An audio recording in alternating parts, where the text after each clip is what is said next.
Hello, everybody. What I'm going to talk to you about today are two things that were asked when I had requested that people tell me the things they'd like me to talk about on the channel, things they might be interested in. And I had a question about 9/11, having lived here in New York during 9/11. It was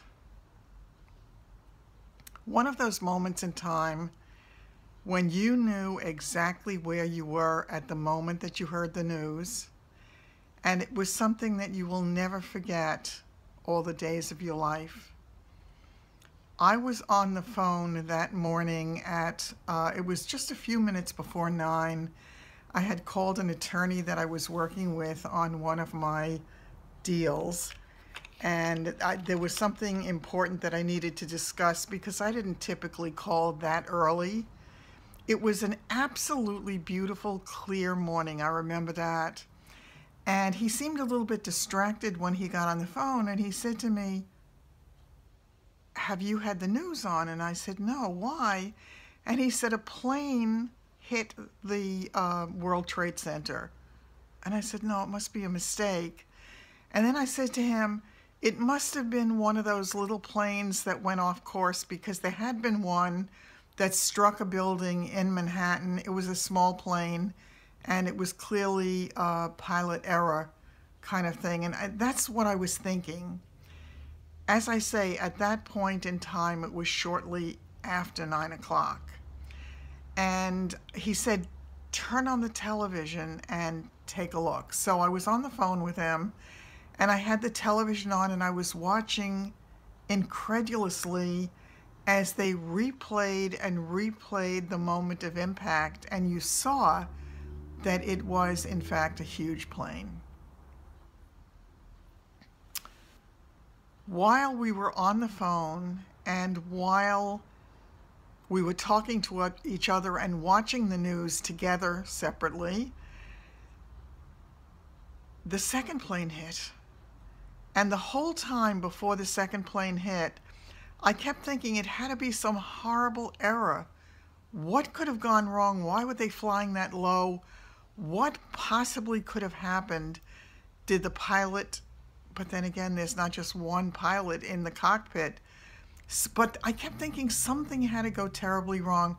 And then that moment of impact of the second plane, you went, "Oh my God, this is a terrorist attack." And from that moment on, I was glued to the television. I was actually glued to the television for days. It reminded me very much of the day that Kennedy was assassinated, and I was glued to the television to hear any kind of news. It's just one of those moments in time. As it revealed itself, it became more and more real. I mean, Manhattan is part of my immediate world. My son was working in Manhattan that day. He had a job that had him in many different places, but that day he was in Manhattan, and I suddenly worried for his safety. They closed down the city. There was no way out of the city at that point. My son had a friend who worked down in Wall Street, and I found out later, but not at that moment, I found out later that he managed to walk, run for miles to actually walk across the bridge and out of the city.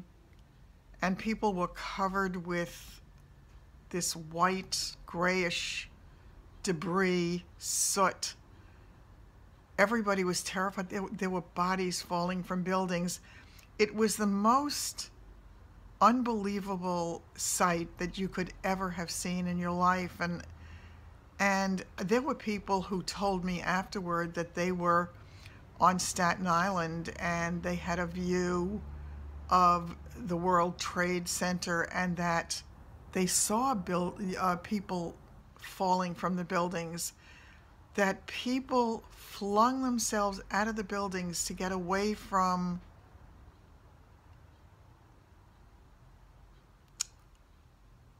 it's still, it's still so emotional all these years later. I found out later that on that day, a friend of mine in business had lost her son.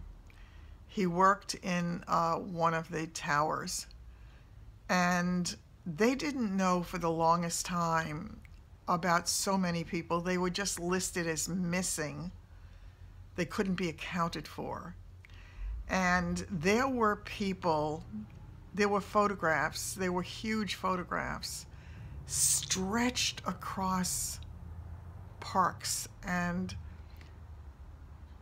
just, have you seen this person? This person is missing. The great hope that some people had on that day was that their loved ones were somehow injured and were taken to the various hospitals. Nobody knew who went where, and that they were unconscious, they were unable to respond. That's why nobody knew where they were, and it took a while for the dust to settle on that, and I no pun intended. It was devastating. It was devastating for the world at large. We were a collective society of reasoning people who could not fathom the unfathomable. How anybody could think on any level of, I can't even call it humanity, but on any level of, and it's certainly not rational thinking, that it's okay to do this. It's inconceivable to me. It is inconceivable to me all these years later. When they finally found out for certain that their son was dead, they had a memorial service at the church here, and it was attended by hundreds and hundreds of people. And it was devastating. They had nothing from him, nothing. Months and months later, they were able to retrieve his wallet, and they got part of his wallet back. That's what they had left of their son, who simply went to work that morning, simply did what he did every single day of his life during the week. And it cost him and everybody else who died on that day their lives. For the brave souls on that plane that fought the hijackers and the plane that went down that did not do the damage it was intended to do, they changed history for the people who might have been gone as a result of that plane. I cannot imagine the terror of the people on board those aircraft knowing what their destiny was, especially after the first plane hit. I cannot imagine it. My heart goes out to this day to everybody who was involved, and to us, as I say, as collective societies that can't conceive of this kind of hatred. So that's my experience of 9/11. There was much more, but that's it in a capsule. The other thing I wanted to talk to you about today is one of the other questions that was asked is what I do. And what I do is I help people to hopefully have better lives, but at the very least move on to the next step in their lives. I am a realtor, and I have been in the business of selling real estate for over 30 years. And I have met some of the most incredible people in that endeavor. And I've made some friends I never would have met had I not done that for a living. And there are times when, with tears in their eyes, they'll come to me and thank me for making it easier for them to make the transition, whatever the reason for the transition. Additionally, over 25 years ago, accidentally actually, the first time, I had a listing of a house, and the house, when you walked into it, the living room was the first room you saw, and it was lovely and it was charming. And then as I walked through the house, the rest of the house died visually. And it suddenly gave me the idea that perhaps I could add a few things to the house to create the same look that they had as you walked in throughout the house. There was no such word as staging back then. There was no contemplation of it as far as I knew. I'd never heard of anything like this. It got to the point where when people came into a house that I had done, they would say, "Oh, Jerry did this." You knew everybody has a certain style, and that was my style. So I'm going to have some pictures in here so that you can see the results of some of the stagings and the difference that also made on many people's lives, and certainly made it easier to get those homes sold. They always sold faster. They always sold for more money.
And the biggest problem I had as an agent, and the biggest problem that some of the other people had whose houses I staged for clients of theirs, was that the sellers, more often than we would have liked to see, would say, "Oh my God, I have fallen in love with my house again. I don't know if I want to leave here." I personally heard that on a number of occasions. One that comes to mind very quickly is a house that I was staging for this woman who wanted to move. It was time to make a change. And she had so much stuff in her house. The walls were covered. There was no bare wall. We made some changes to the house. Not a lot. Her basic stuff was really lovely, but the changes made a huge difference in the way that it was perceived. And the night that I finished the staging, the night that the panels had arrived for me to put up on the dining room windows, she called me and she was crying. And she said to me, "Jerry, I don't know if I can leave my house now. I love it. I just love it." And I said to her, whatever the reason was that made you decide that it was time to do this has not changed. And what we will do is, when we get you a new place, we will stage it just as we did this one. And we will make it look as beautiful for you as this one has turned out. So that is the story of my work and what I do and how it affects me and how it affects other people. In an upcoming video, what I'm going to do is I'm going to talk to you about how I got involved in this feeling of really wanting to help people and to do whatever I could to make their lives better. Started for me at a very, very early age. I want to share one final thought with you today, and that is that I told you I've been going through a really rough time on a number of levels. And all of a sudden, in the midst of the worst of it, on a day when I didn't know how I could contain myself, I suddenly remembered the words of this incredible psychic I had gone to many, many, many years ago when my son was actually a very young boy. And somebody had recommended this woman and said she was incredible. What she had said to me at one point was, she said, Jerry, your life is going to change for the better.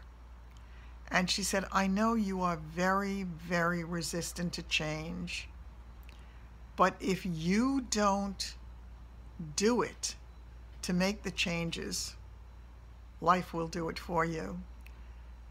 And all of a sudden, that thought, in the middle of all the devastation that I'm feeling about where my life is headed and what's happening to me, I said, oh my God, could this be what she was talking about? And yes, I am terribly resistant to change.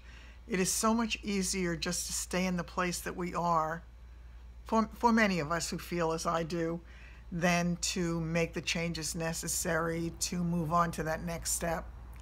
So that's just a thought for today, but I will expand on it as I talk to you about other things. And that's it for today. The only thing I'm going to discuss with you about makeup or skincare today is I will very briefly show you what everything looks like. I am very, very impressed with my results with the Clarins. I really am. They are making a huge difference. As I say, I didn't pay attention to it in the beginning until Mihaela brought it to my attention, but now that I am aware of it, it's not only the hollows here that are gone. This is flat. You can see, I think you can see, the makeup is designed to make it look as if there's something going on there, but it's absolutely flat where it was very hollow under my cheekbones and down here as well. I had considerable jowls, and I still have jowls, but they're very tiny.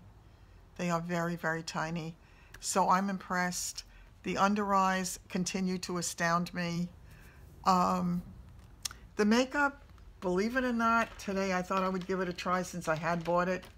And I didn't, I had no interest really to even try it after my early experiences with the Wet n Wild. Okay, the only thing I'm going to discuss today about the eye makeup is, you know, I had no interest in trying any more of the Wet n Wild palettes, to be honest, because yes, the 10 shadow palette was a heck of a lot better than the little one had been, but I did have a second little one that I wanted to give a try, and I must say this one is a lot better than the other one. This is what I'm wearing today. Very simple look, not much of anything to talk about really. I tried the mascara that came with one of the Wet n Wild things that I got during Christmas. Nothing at all. I would never ever use that again. And I finally finished it off with the Voluminous Lash Paradise. And that's it, because I needed to have some kind of eyelashes with the look. And nothing else special at all. So this one did work. It gave me a decent payoff. Listen, for $2.99, if you want to try something like this, you can get a decent look. So that's it for today, folks. And I will see you very soon. Let me know if you are enjoying this kind of video, and I will continue to do more and more of them. If you're finding it tedious, let me know that as well. Take care. I have to tell you, this day is probably the most glorious day I have seen this entire winter. The sun is shining. It's bright and cheerful. It gives me a hope of spring. Spring gives me a hope of new things, and I am getting myself very, very much more adjusted to the fact that even though something's going on in my world that is scary and different and puts me way out of my comfort zone, I'm going to trust the process. I trust the teacher. I trust that it's for my ultimate good. So that's my story for today, folks.